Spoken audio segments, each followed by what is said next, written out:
Today I'm going to be doing a novacolor paint review. I'm going to go over the pros and cons, show you a painting that I made using novacolor paint, and do a short demo showing you how it looks when it's applied to a canvas. In case you've never watched any of my videos before, I'm a full-time artist. I make paintings in acrylics, mostly animals, but I also paint abstracts and surrealism landscapes from time to time. So first, what is novacolor paint and why should you even care? Well, it is a soft body acrylic paint, and I've done an entire video comparing the differences between soft body paint and heavy body paint. If you're interested in that, you can look in the description. But the thing is, it is a very high quality soft body paint. It's a professional grade paint, but it's 1/3 the price of Liquitex soft body paint, which makes it so awesome, right? Because we all want to save money. I mean, I know I do. So now for the positives. Of course, the price, but it is a professional quality paint. So this means that it has a very high pigment load. So when you apply it to the canvas, it gives you a nice, even, opaque coverage. Also, you can mix it down with a variety of mediums and it won't turn like a really unpleasant kind of gray color when you're mixing it with other colors, and it won't look really low saturation. It won't have any of the qualities that, let's say, craft paint would. It also lasts a really long time. I have containers back here I'm about to open up and show you that I've had stored for a couple of years. And so if you buy this paint and you don't end up using it, because there's a lot in these little canisters that they send you, their smallest size. So if you don't use it for a while, it's just fine. You can set it on the shelf and then you can use it years later and it'll still work great. The containers say that it is light fast and non-toxic. Out of all of the colors that I got, the pink and the white are especially good. I love how vibrant the pink is. You can't quite get that pink color from anywhere else that I've been able to find in any other type of paint. It is so vibrant. It's really awesome. And the white, I love how you can create these really nice translucent layers over other layers of paint that you've already put down with it. And here in just a bit, I'm going to show you the abstract painting I made using these colors, and that way you can see it in detail. And now for the downsides. The biggest thing is I hate the containers. These lids, you have to unscrew them, you have to dip out the paint with a palette knife every time. And if you're using, let's say, 10 different colors, you have to clean off the palette knife in between using each one. And then if you're in the middle of the painting, you have to get a clean palette knife and dish it out. And so it is highly inconvenient. And honestly, that's why these have been sitting on my shelf back there for the last couple of years and I haven't used them because I don't have the patience for it. It is cheaper, but Liquitex is so much more convenient because you can just pop the top off and pour it out. That said, if you have some of these little empty tubes, I've done a video about how to fill these in the description, but if you have some of these, you could put the paint in these tubes. I'm just sort of lazy and I don't want to put all the bottles of paint into these tubes. But yeah, if you had the patience to do that, you could save a few bucks. But the problem is by the time you pay for the tubes, you might as well just buy the Liquitex and not have to go to all the effort of doing this. The last negative is that it smells like house paint, which I don't know if this is really a negative, but I think some of you might not like the smell of it. I know personally I didn't really like the smell of it, but I also don't enjoy the smell of all the other types of acrylic paint. What I did was I just opened my windows in the room whenever I was using it. And of course I ran my air purifier, which I do this every time that I paint. And so as long as I did that, I felt comfortable. So basically what I'm trying to say here is that if you are a person with sensitivities to chemicals and things like that, I think this paint will be okay, but you might find the smell a little odd because most other acrylic paint doesn't smell like house paint. Here are a couple high resolution images of the painting Patchwork of Self that I made with this paint. I loved working with this paint on this particular painting because I made lots of flat areas of color and I wasn't necessarily looking for the marks to stick up like using impasto techniques. I was thinking about just really having it look kind of flat and having an even surface over the entire painting, and that's why I chose to make it with soft body paint.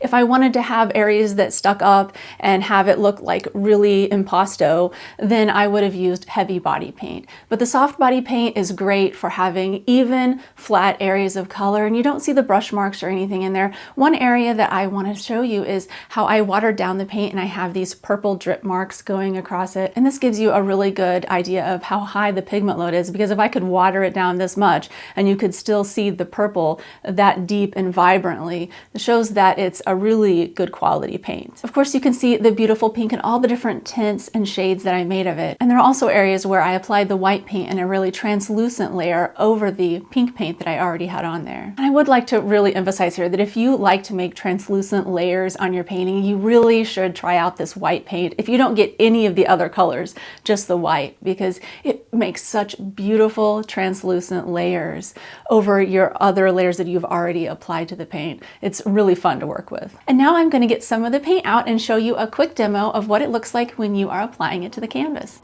I'm going to show you this blue.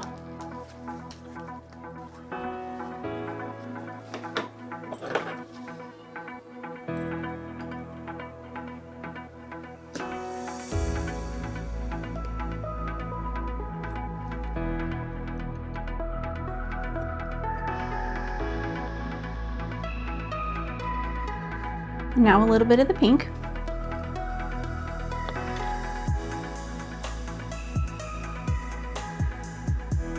Like I said, it's been a while since I used these, but they're still good in here.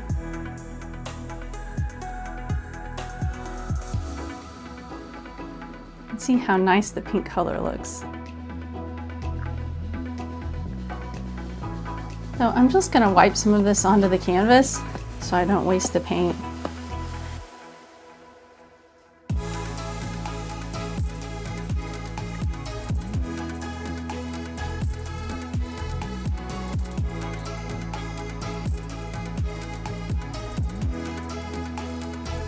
And you can see if you want to make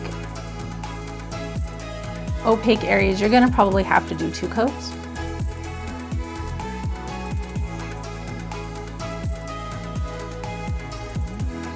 Plus, I'm using kind of a frayed out brush.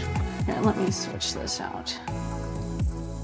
If you use a brush that's not all frayed out, you can put on a nice solid amount of color. And when this dries, it's going to look really vibrant still.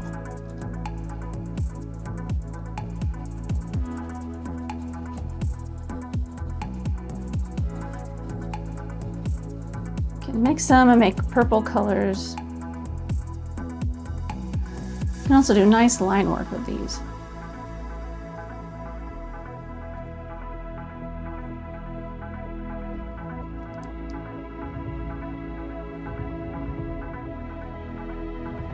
I love the soft body paint, how thin it is to be able to make lines with the angled shader.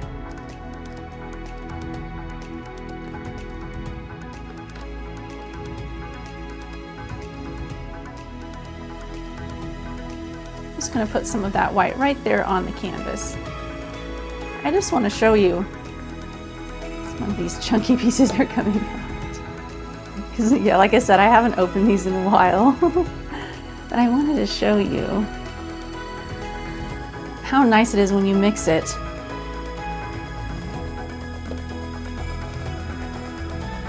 You can make some really nice soft areas.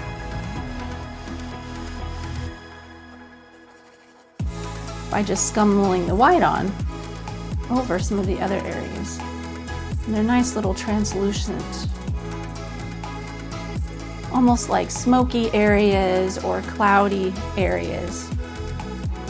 It's really fun to play around with. And you can make interesting abstract art this way.